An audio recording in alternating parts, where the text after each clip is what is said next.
Bismillah, masyaallah, la yasubu khairan illallah. Bismillah, masyaallah, la yasubu su'a illallah. Bismillah, masyaallah, ma kana min madin min Allah. Bismillah, masyaallah, la haula wa la quwwata illa billah. Allahumma shalli ala sayyidina Muhammadin fakri wa haidaru yusul wal wa najati fid dunya wal akhirah. Amma ba'du. Pertama-tama pada tahun ini muliakan Syekhul Majlis Ustaz Habib Muhammad bin Hasan Al-Kaf beserta keluarga beliau dan juga teman-teman semua, tanpa mengurangi rasa ta'zim dan rasa hormat saya. Mudah-mudahan guru-guru kita, guru saya, guru ajunan sedaja, insyaallah taala paling lanjut umur, sehat walafiat, dan kebaikan raksasa Allah taala, amin ya rabbal alamin. Bismillah. Alhamdulillah. Karena pada saat ini itu mohon masalah guru mau tak tes ngasih tengokku. Kalau itu nih banyak pun kejadian viral masalah gurunya. Guru-guru saya tak kenal mengatasnamakan pesantren, berlindung di bawah naungan pesantren, tapi malah melakukan hal-hal yang bejat, hal-hal yang dimurkai oleh Allah SWT. Naudzubillah, summa naudzubillah. Di sini membahas tentang kebetulan tentang fi adabil murid wa ma yata'allaqu bihi. Ini membahas tentang adabnya al-murid. Ini bisa mengerti, ada yang mengartikan murid, al-murid itu adalah murid, santri. Ada juga yang mengatakan murid adalah, yang dimaksud murid yakni adalah seseorang yang ingin menuju kepada Allah SWT, yakni orang yang ingin yataqarrab ilallah, orang yang ingin mendekatkan diri kepada Allah Ta'ala. Wa ma yata'allaqu bihi, dan sesuatu yang berkaitan masalah adabnya seseorang yang ingin menuju mendekati Allah Subhanahu wa taala. Beliau berkata, Samatul Ustaz liman hafidh al-muhaddits al-musnid al-kutub, Profesor Dr. Habib Abdullah Ibnu Samatul Ustaz al-Muhabir kutub Sayyidina Maulana Abdul Qasim Habib Faqih radhiyallahu an. Beliau berkata, la yakunu al-muridu muridan hatta yajida fil Qur'ani kullama yurid. Beliau menukil sebagian qaulnya satu ulama. Kalau tidak salah ini qaulnya Syekh Madian. Kata beliau, la yakunul murid muridan hatta yajida fil Qur'ani kullama yurid. Seseorang yang menuju kepada Allah, mendekatkan diri kepada Allah, itu tidak bisa langsung semerta-merta dikatakan orang yang suluk, orang yang menempuh jalan mendekati Allah SWT hatta yajida fil Qur'ani kullama yurid. Sehingga orang tersebut itu bisa mendapatkan setiap sesuatu yang dia inginkan di dalam Al-Quran. Yakni maksudnya tidak dikatakan seorang murid, yakni orang yang mendekatkan diri kepada Allah, kecuali dia mendapatkan sesuatu semua yang dia inginkan itu berada dalam Al-Quran, yakni dengan sebab perantara Al-Quran. Misal ingin lancar rezeki, baca surat Al-Waqi'ah. Pengen rumahnya aman, bacain Yasin. Pengen jauh daripada gangguan setan, membaca surat An-Nas sama Al-Falaq. Nah, jadi dia mengetahui kelebihan-kelebihan ayat-ayat daripada Al-Quranul Karim. Baru kalau dia benar-benar tahu semua fadilah-fadilah, keutamaan-keutamaan Al-Quran, maka disitulah dia itu dikatakan murid, orang yang ingin mendekatkan diri kepada Allah Subhanahu Wa Taala. Terus, lau sadaqal muridu ma'a syaikhi la ajab wa huwa na'im. Seandainya sadaqal muridu, seorang murid itu benar ma'asyaikhihi, benar di dalam kecintaannya terhadap gurunya, benar di dalam ta'alluqnya kepada gurunya, benar di dalam ta'zimnya kepada gurunya, benar di dalam segala hal yang bersangkut paut tentang dengan gurunya, maka la ajabahu wa huwa na'im, maka dia akan mendapatkan fadilah keutamaan yang mana keinginan yang dia inginkan, cita-cita yang dia cita-citakan, nanti la ajabahu wa huwa na'im, nanti oleh gurunya akan dibantu meskipun si murid, si santri sedang dalam keadaan tidur. Jadi semua keinginannya, semua cita-citanya ketika sudah benar dengan gurunya, maka nanti pasti la ajabahu wa huwa na'im. Makanya dalam salah satu makalahnya yang mulia itu berkata, ista'iddu bisirat fa ana sa'usrijuha. Siapkanlah lentera bagimu. Engkau siapkanlah lentera. Kalau kau sudah punya lentera, punya lilin, maka fa ana sa'usrijuha. Nanti aku yang akan menyalakan lampu tersebut. Sing anu nengak lampu pa kena kelu lampuna ben kabel. Mulai kena lampu ben kabel sing kok sing ngodiina. Nah, itu ketika punya guru seperti itu. Jadi di dalam keharusan bagi seseorang mencari ilmu itu juga dipersiapkan wadahnya. Wadahnya panemu kelu beda nika. Mun beda tak ada tak bisa. Kadang abah nika pun nanti beda. Tapi ibarat kak dinto nika gelas. Gelas ya beda ingat. Andi beda. Tapi karena keseringan abah nika maksiat, misal adin aki bojeng dumpa saguni. Tak bojeng ba abah durhaka karen tua, dumpa boleh. Tak asekat dumpa boleh. Terus memandang sesuatu yang haram, dumpa rasangan, terus dumpa karena maksiat, akhirnya tak boleh berkeningan. Ketika tak boleh berdekat di tonika, pas lebat ke emma rahmat Allah bakal turun. Lebat ke emma asrornya guruna, barokahnya guruna bakal turun. Sedangkan berdana tak boleh. Tapi mun abak nikah berusaha untuk benditan kalau nikah suci atau bersetan itu sebutan sami, bahkan mungkin lebih sarang kau lah musuh sampean kan itu nikah. Nah, tapi mun abak kan itu nikah berusaha nih sakoni dosa misal lesan, aso-peso terus air tepak bedena. Nah, mun pas bedena sepak salpak, maka rahmat barokana guru kan itu nikah bukan turun karena bedena pun beda. Tapi mun bedena sobung atau boleh sampai nunggep bedena, kita kira masuk asa asror guru. Nah, makanya di dalam salah satu makolanya Al-Imam Adi Al-Lafsi, beliau berkata, seandainya seorang murid itu benar dalam kecintaannya kepada gurunya, maka yastamidduhu min ghairi kalam. Yastamiddu syekhuhu min ghairi kalam. Gurunya nanti akan memberikan barokah kepadanya, asror, amdad, semuanya tanpa dia minta. Tanpa seorang murid itu minta, atau saya minta, tapi tepat si murid kan langsung ben guru paling. Karena dan kalau mencanangkan itu nikah, tak kira bisa ada pak ke Rasulullah, tak kira bisa apa boleh sampai ke ajunan Allah, kecuali mentakin karena kalaban guru. Siapa yang bimbingan abak mentakin karena guru. Akhirnya mun abak kali nikah, mun pas ngol nikah kali nikah, pas bener kecintaannya ke guru, maka ketika kau dan ajunan kali nikah ngoleh ridona guru, pasti ben guru kali nikah lebih cepat untuk pasambung Rasulullah. Mulai sambung Rasulullah terus sambung Allah. Jaga itu. Makanya di sini dikatakan juga pentingnya barokahnya guru ataupun asar bekas yang dipakai oleh guru. Jadi menabi santri biasa kita oni mulai dulu lagi. Mon santri kasa ketika won guru ngajar serabui ketika asar guru kasa misal yang kayak meter kasa itu bekas guru atau karya-karya guru. Nah ajunan saja mungkin bila molot kas lagi bila molot bila molot teran se teran sarang guru atau ulama. Nah ini kan cocok nih ya barokah kas kayak selalu lapar betul banyak barokah deki ini ya. Istamalul Habib Abu Bakar Al-Adni. Satu saat Al-Habib Abu Bakar Al-Adni gak nikah masyhur karomanya kalaban madateng aing ojen tapi berbentuk susu. Punten aing biasa tapi susu. Karomanya beliau.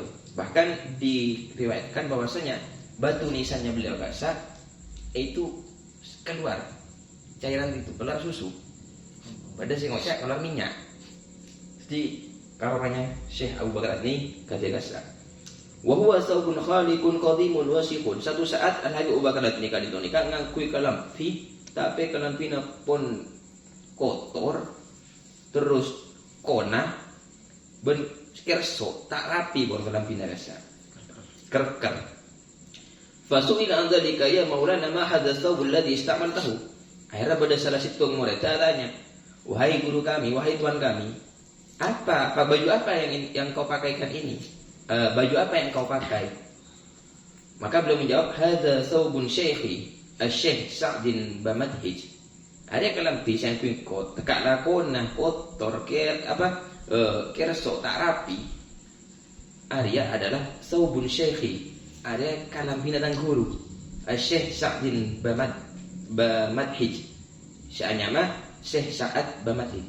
Maka kalau ingat sama tuh Ustaz Al-Habib Muhammad bil Baqi Ma'atullah Fitul Hayati, beliau kasa ketika ngakui jubah, kasa jubah rajo. Rajaan sekarang jasad ke beliau. Pasti kan beliau poros. Kasa mengakui jubah, rajo jubah. Nah, tujuan beliau kasa pernah disampaikan di dalam salah satu khalil imamin. Beliau ngakui kalau kasa jubahnya yang mulia, jubahnya abahnya itu keangkui ngalak barokah. Bahkan beliau aslo pelempunan. Sampai perlu nyengok foto, badai sari kasa kemudian beliau nikah nakuk mik, tak keluar dari nakuk mik kira bakal ngelopai. Kasa aslo ngakui, taruh jempol. Padahal sekelas muhaddis kayak beliau kan tidak mungkin tak oning, sekelas ulama kayak beliau kan mungkin tak oning ke sunah-sunah Rasulullah. Saya masih lebih saya ngakui selo. Salah situ muallim fasin. Ani kamu muallim fasin akretek. Iya ini akretek. Jadi sama mak ngakui selo satu pelampolan. Cek sunnah ngakui jari manis. Langsung beliau ketika muallim fasin akretek langsung beliau aja jawab. Ada selok tang abah. Tak sedeng dan eko. Maka di gue sebagai pelampolan. Kan kui nyala barokah daripada gurunya.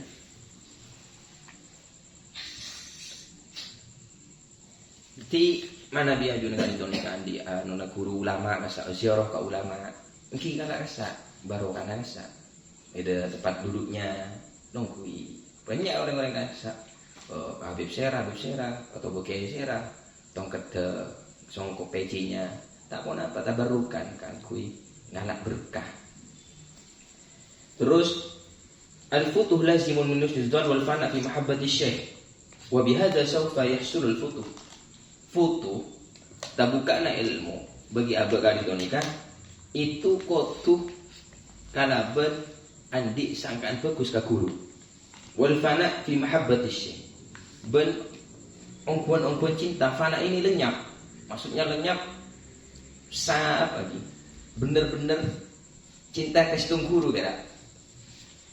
Nah kalau sudah seperti itu, husnudon terus ke guru nawal fana, ben cintanya itu pol luar biasa, maka wabihada saufa yasudul futuh. Maka dengan hal tersebut nanti dia akan mendapatkan futuh.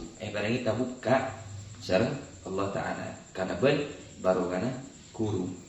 Karena Al-Habib Sayyid Muhammad Al-Maliki beliau teguh salah satu tanda bahwasanya seseorang itu ada ikatan betul dengan gurunya ataupun benar-benar menyambung terhadap gurunya, maka kata beliau rabitatu syekh bitilmid syahiduha.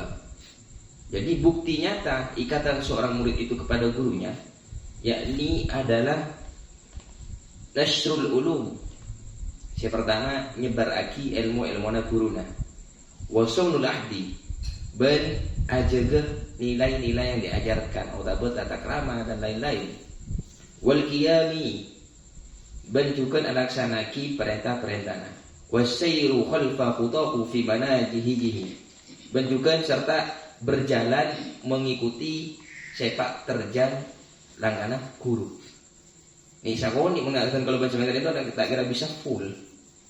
Sepenting anak situng dua kangkui mengikuti sepak terjang guru. Guru lebur napa kenika kalau bil jiddi kalau ban ongko wasiti ban ongko ban jujur tak yahannu tak congoco la bil qoli wal kalam. Benih kun perak kalau ban ucapan atau kata-kata. Jadi untuk mengetahui kecintaan seseorang itu ya butuh pengorbanan yang saya bakun, butuh pengorbanan. Jadi dengan mengikuti sepak terjang guru. Kalau kata salah satu muallim itu berkata seperti ini, "Muntur lo senangakin aku ingin disenangi gurumu, satu cuma syarat. Kita usahanya banyak situng. Situng. Mohon benar bisa situng ya.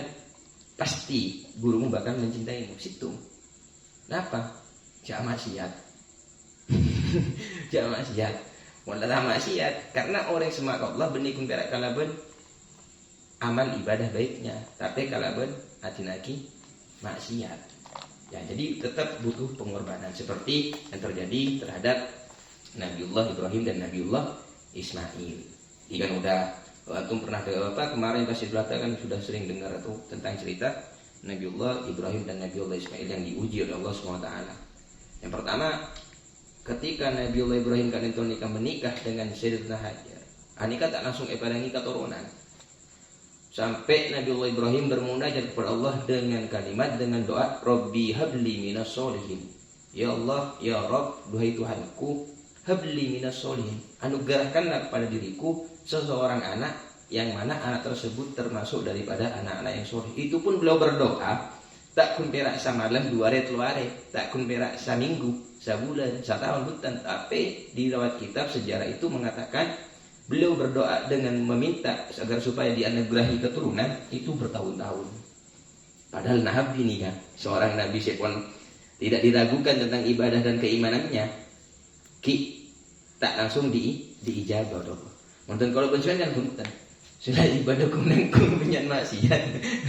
Pas kapan minta saja kudu saja lagi, kapan minta makin kudu makin juga. Nah di mana dan pas. Akhirnya dengan bertahun-tahun beliau berdoa, akhirnya Allah beri kabar, fabasyarnahu bigulamin halim. Lalu kami beri kabar gembira kepada Nabiullah Ibrahim dengan seseorang anak yang halim, yang sabar. Nah, ketika sudah memiliki anak, sampai menama sampai sudah meranjak dewasa yang mulut Nabi Ismail kan itu nikah. Sering toh Nabiullah Ibrahim, sering kanjai Nabiullah Ibrahim ketika melakukan perjalanan, terus kanjai menggamas. Nah, di situ ketika sudah sayangnya, cintanya pasti ada rasa kepemilikan, rasa andi. Padahal benih andi nah satu aja nanti nah Allah. Makanya oleh Allah diuji lagi Nabiullah Ibrahim. yakni dengan ya bunayya inni ara fil manam anni atbahuka fandur madza tara. Diuji dengan untuk agar supaya menyembelih Nabiullah Ismail. Ya bunayya wahai anakku, inni ara fil manam sengko amempe anni atbahuka sangguna sengko menyembelihmu. Fandur madza tara, maka lihatlah apa pendapatmu. Akhirnya Nabi Ismail karena Nabi orang suci, ini katakan tos waktu lama karena orang saya kan saya bilang bigulamin halim tak ngatus waktu lama untuk menjawab pertanyaannya Nabiullah Ibrahim. Langsung beliau berkata, ya abati if'al ma tu'mar satajiduni insyaallah minas sabirin. Laksana aki wahai abah, karena insyaallah sing Korea termasuk daripada orang-orang sabar. Nah itu pun ketika sudah mau dieksekusi Nabiullah Ismail tak bisa-bisa. Akhirnya karena sebab kesabarannya Nabiullah Ibrahim dan Nabiullah Ismail dan keikhlasan ketaatannya beliau berdua kepada Allah SWT untuk melaksanakan perintah Allah Ta'ala, akhirnya mendapatkan yang pertama satu kebaikan, yakni wa fadainahu bidzibhin azim. Kami ganti itu Nabi Ismail dengan bidzibhin azim, dengan sembelihan yang agung, yakni tak ada sembelih, yakni diganti dengan seekor kambing. Setelah itu apakah Nabi Ibrahim hanya mendapatkan satu kebaikan ketika menuruti ataupun mengikuti perintah Allah? Tidak, yakni yang kedua tidak ada. Jadi seluruh para nabi setelah Nabiullah Ibrahim itu semuanya keturunannya Nabiullah Ibrahim. Nabiullah Ibrahim punya putra Nabi Ishak. Nabi Ishak melahirkan Nabi Ayub. Nabi Ayub Nabi Yakub, Nabi Musa, Nabi Isa. Nabi Ismail terlahir dari Nabi Ismail, yakni Nabi Hud, terus berujung sampai kepada Nabi Muhammad sallallahu alaihi wasallam. Jadi Nabi Muhammad itu keturunan daripada Nabiullah Ismail. Itulah sebab kesabarannya beliau-beliau. Jadi bisa kita ambil pelajaran bahwasanya semua yang diuji oleh Allah kepada kita, kesulitan, cobaan, ujian, semuanya itu pasti ada balasannya. Inna kadzalika najzil muhsinin, kata Allah. Seperti itulah kami akan membalas kepada orang-orang yang baik. Jadi pasti dibalas dengan kebaikan yang begitu indah yang sedang Allah siapkan. Namun bagi orang yang lulus untuk menghadapi ujian dan kesulitan atau pencobaan dari Allah.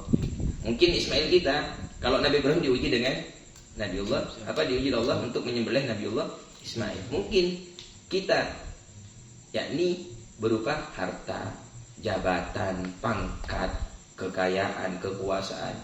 Mungkin itulah nanti yang akan diuji oleh Allah SWT kepada kita. Namun yaitu ketika kita taat dan sabar, ikhlas, maka inna kadzalika najzil muhsinin. Kami akan membalas orang-orang itu dengan kebalasan yang begitu baik, yang begitu luar biasa keindahannya.